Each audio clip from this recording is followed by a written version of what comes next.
dañu bëgg mu am stabilité cohésion nationale donc yooyu c'est des choses yoo xamante ni en tout cas war nañ ko aussi mën a moytu. moytu man du ma ne sax moytu c'est-à-dire waruñu sax xalaat. dafa am loo xamante ne xalaat ko sax mënul ne mais Sénégal lan moo ñu dal depuis ay at lan moo ñu dal le discours lu ñuy wax discours politique wala communication politique du dara lu dul may wax ak yow mën la convaincre maanaam lu projet de société ba ma yor bëgg la ko di la ko proposer ba pare di xaar yow nga dem ban gàcce ba jox ma sa baat mooy ma convaincre la loolu yëpp daanaka kenn waxatu ko loolu pare na tey moom dans le discours politique la communication politique faillite la nit ñi seen yëg-yëg la ñuy wax seen yëg-yëg te lu nga yëg bu la mettee nga dem ci biir wax bi di wax loo xamante ne moom mënoon na ñàkk donc marche loolu mën naa ko nangu dafa am loo xamante ne constitution bi may na la ko mais di dem ba di mu ngi commencé di dem ba di wax loo xamante ne xaju fii ne doo ko bandum dégg nañ ko fii ma ne ay fu ñu jëm nañu moytu te ne wax naa gisaguñu dara man dama koy waxaat ñun gisaguñu dara parce que lépp a nga koy won ñu jógee ci kaw loolu ñu attaqué Casamance pourquoi parce que Ousmane Sonko Casamance la dëkk ñu attaqué Casamance yi ne leen ay rebelle lañu mu am ay nit ñoo xamante ne yor fi responsabilité de 18 millions de Sénégalais ñoo ko jox benn président ñooñu taxaw joxoon Casamance traité leen de tous les noms nga xamante ne Casacé sax man xam naa journaliste boo xamante ne Casacé nekk dëkk Casamance parce qu'il a un certain nom xaw nañ ko fi sonal tur rek boo tuddee Badji wala nga tudd Sané nga tudd loolu am na fii Sénégal ñu toog def affaire boo xamante ne ku si nekk ngur ni ngur di bëgg a noppi léegi on va parler de quoi ñu ne Farba Ngom rek nit ñi bëgg a taxaw ne léegi dañuy jël na Fuuta taxaw Fuutanke yi nañ taxaw ak yu demee noonu mais loolu xalaat yooyu sax ci dëkk boo xamante ne Senghor ak lu mu munti def lépp ci affaire yu gën a metti si en 1962 problème boobu ñugul Sénégal mënoon na tas 1962 entre un Sérère et un Pulaar. donc discours ethnicisme bi dañ ko war a bannir en fait. mais dañ ko war a bannir mais dafa nekk loo xamante ne kooku boo ko waxee dañ la war a tëj. amul sax dañ ko war a bannir dafa am lu war a am ak lu mënul am. te Sénégal yoon bu ñu jël man maa ngi koy wax ça fait quelque temps maa ngi koy ne parce que lu may gis ni dootul affaire nit rek xawma lan la ñuy wër ci réew bi xawma lan la ñuy nit ñi bëgg ci réew bi mais mënatul continuer. réew mënul nekk ci kaw ay ñii dañu bokk fii ñii bokk fale ñuy def face ce n'est pas possible le président Bassirou Diomaye Faye am na lu mu ne c'est tous les Sénégalais bu ñu moytu nag dinañ fi jooy parce que ñu ngi jël yoon boo xamante ne am na ay réew ñu ci devancé au début des indépendances ñu jooy ba comprendre lan la ñun yoon boobu la ñuy jël nii actuellement c'est inacceptable. La CENTIF a fait un travail quand est-ce qu'elle a fait un travail je veux le savoir. mais di wax ay affaire u CENTIF toll la. cette affaire voilà ñu xam maintenant nag les vraies questions pour là moi je suis terriblement déçu par mon pays ce qui se passe. bërki démb rek ci guddi. Pourquoi vous êtes déçu? Je suis très déçu.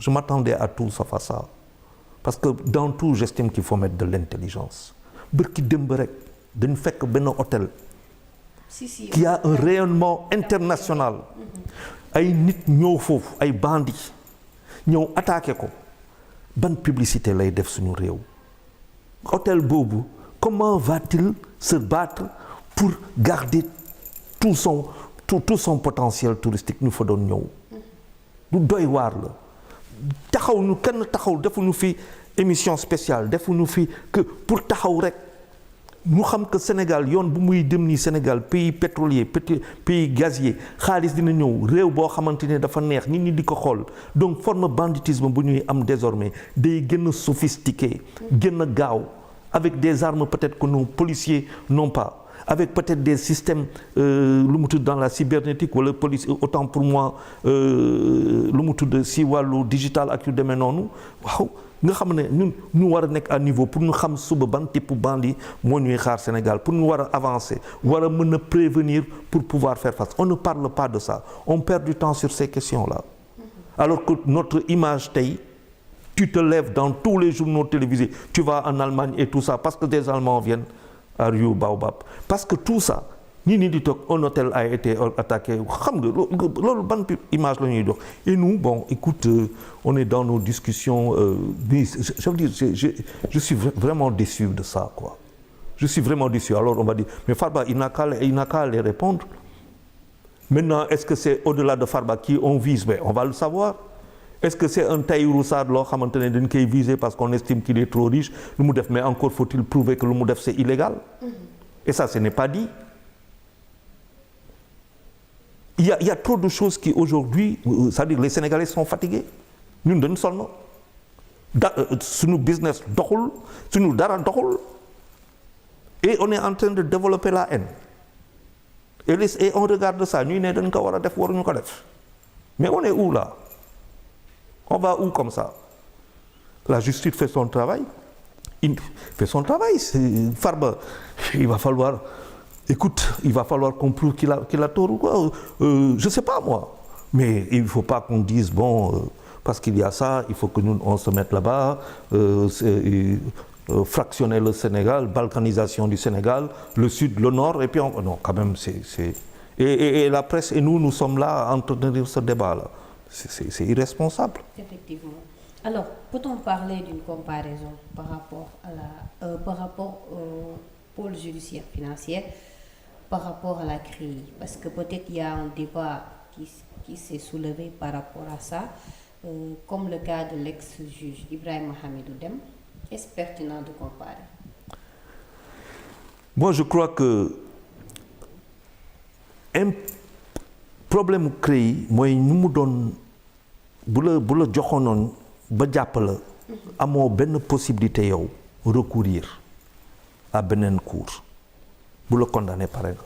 Tu n'as plus les voies de amootoo recours. Tu n'as plus les voies de recours. Ok. loolu jeex na le pôle aujourd'hui judiciaire financier mun na la attaquer mais nga recourir. Ça, c'est déjà quelque chose de positif. Mais retenons aussi, à mon sens, que dafa am solo ce pôle judiciaire financier suñu réew. bu ñu xoolee réew gi ñaata tonnes de drogue la ñu jàpp waxuma la muy yamba waxuma la yamba sax man je te parle de drogue dure. parce que yamba am na ay dëkk yu koy légaliser. bu ñu am suñu yamba fii di ko jël di ko lakk aussi. loolu il faut que ñu xalaat si bu baax a baax a baax pharmaceutiquement on en a besoin nañ ko xoolaat suñuy c'est-à-dire nañ xoolaat bu baax nañ gën a muus nañ gën a intelligence ni mais bu ñu xoolee drogue cocaïne bu ñu jàpp réew gi ay tonnes ak ay tonnes ñu xool immeuble yoo xamante ne yu bëri du industrie moo ko indi du service moo ko indi du dara moo ko indi lu dul xëy na drogue moo ko fi indi ñu am celui qui s'appelle Moustapha Cissé Lo nekk vice-président de l'Assemblée nationale wax fi lu graaw ci drogue ci cocaïne ba ne si c'est au niveau des plus hauts placés de l'État wax boobu jaar comme lettre à la poste moi ce pays là m'étonne quoi jaar et puis ça passe et voilà quoi et je me dis mais attention mais on est dans quel pays léegi pôle finance mais bien sûr que c'est une excellente chose on va voir l'argent qui circule ces fortunes qui se font du jour au lendemain des gars yoo xamante xamoo sax fu mu jógee commencé à être multimilliardaire alors que amuñu il y a des choses quand même qu'il faut voir moi je suis ça c'est pour moi c'est des faux problèmes faut voir quand on me dit par contre 2 milliards quand je vois beaucoup de milliards le communiqué du pôle j'ai pas de problème moi avec peut-être dans la forme d'écriture mun naa am problème mais 2 milliards 500 boo nee beaucoup de milliards c'est 2 milliards 500 dans lequel il y a loo xamante ne cautionnement la te caution mooy lan booy verser caution mooy que bu fekkente ne daanu nga caution bi ñàkk nga ko mooy bu fekkente ne nag daanuwuloo caution bi dañ la koy delloo loolu mooy caution mooy la caution daal mooy damay jox bu fekkente ne ba jàpp suma li bu fekkente ne daanu nga ma bàyyi suma caution foofu perte naa ko mais bu fekkente ne je suis pas tombé j'ai gagné da nga may delloo sa caution donc xaalis boobu mënul dugg si kii du xaalis bu ngay compter donc il y a beaucoup de publicité 2 milliards 500 c'est bien c'est rien aussi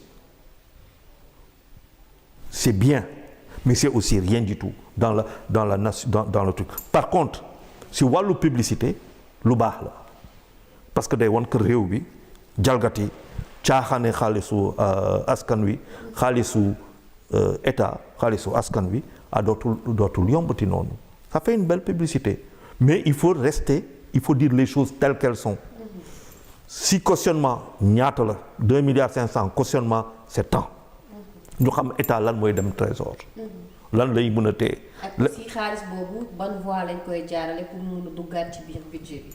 non loolu moom jaarale na bind nañ ko ba pare. loolu si budget bi prévoir na ko. loolu budget bi prévoir d'ailleurs le budget il va bien falloir que les Sénégalais sachent est-ce que c'est 6 000 et quelques milliards ou 9 000 et quelques milliards. pour te dire il faut que ñun ñi xam.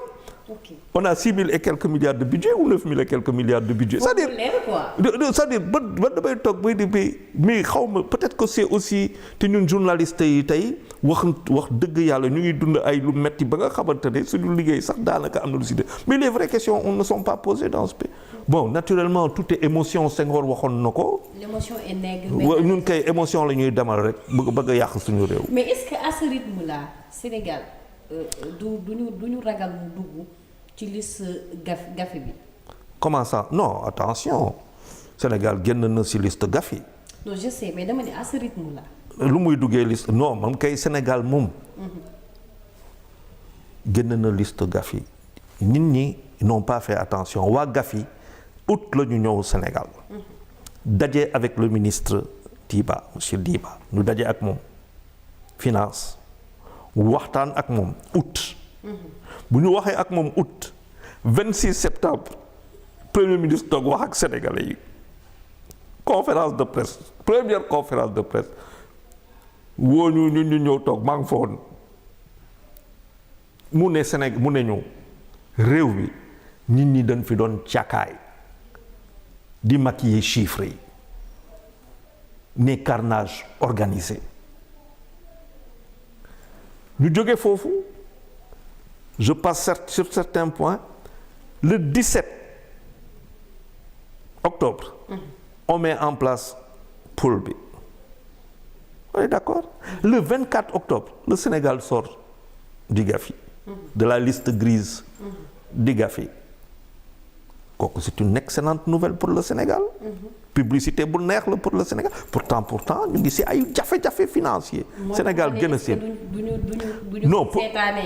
non non moi le pouvoir liggéey bu muy def nii am na solo lu ma ci bañ mooy règlement de compte personnel. Ça parce que dafa am loo xamante ne il faut pas mélanger les choses. Vouloir avoir raison man maa ko fi waxoon te wax naa dëgg te dama koy prouver Sénégalais yi c'est toi dans l'affaire d'État non et il faut faire attention. Il faut faire très attention. Le Sénégal est une destination.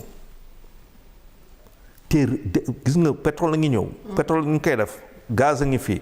Le Sénégal ça veut dire tous les traders yu nekk ci bourse yi dañuy jaay Sénégal mais qu'est-ce ñooñu di jaay Sénégal ils font quoi? C'est pas de la spéculation.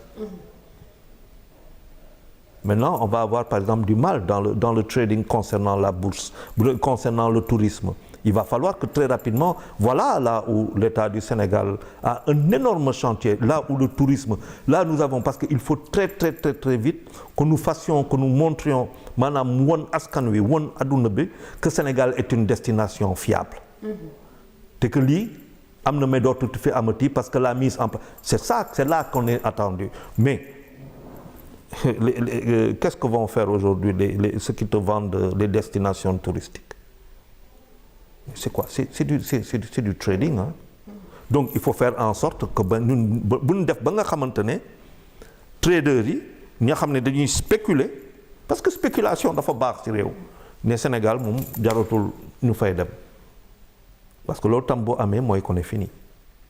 et que aussi loolu mën na freiner peut-être investisseurs yi nga xam ne. peut-être bëggoon nañu ñëw def collaboration avec le Sénégal. à moins que ñu am benn visée boo xamante ne un autre type de financement qui exclut tout ce qui est spéculation te loolu boo ko defee tam il me semble que cela est utopique. Les investisseurs bëgguñu dem réew boo xamante ne bruit dafa bëri. Investisseur lu muy njëkk a xalaat mooy xaalis bu may dugal réew ba muy sénégalais wala muy étranger mooy que su ma duggee suma xaalis foofu est-ce que je vais avoir un retour sur investissement loolu lu am solo la.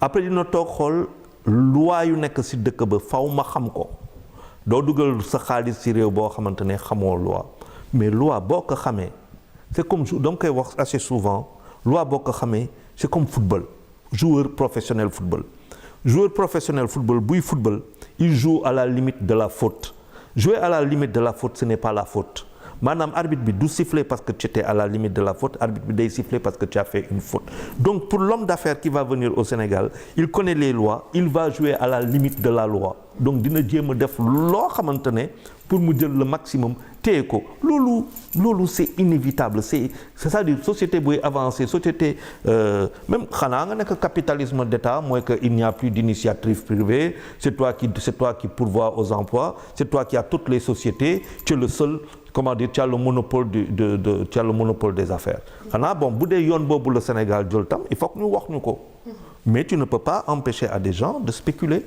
de faire des affaires. Alors, on a vu la réaction du coordonnateur du Front Civil, M. Birahim Seck, qui a évoqué l'affaire des 1 000 milliards. Peut-on parler de 2 poids 2 mesures? Non, je ne dirais pas 2 poids 2 mesures. Mais à partir du moment où on a 1 000 milliards, 125 milliards, c'est 10 milliards divisé par 9 et quelques. On a 1 000 milliards.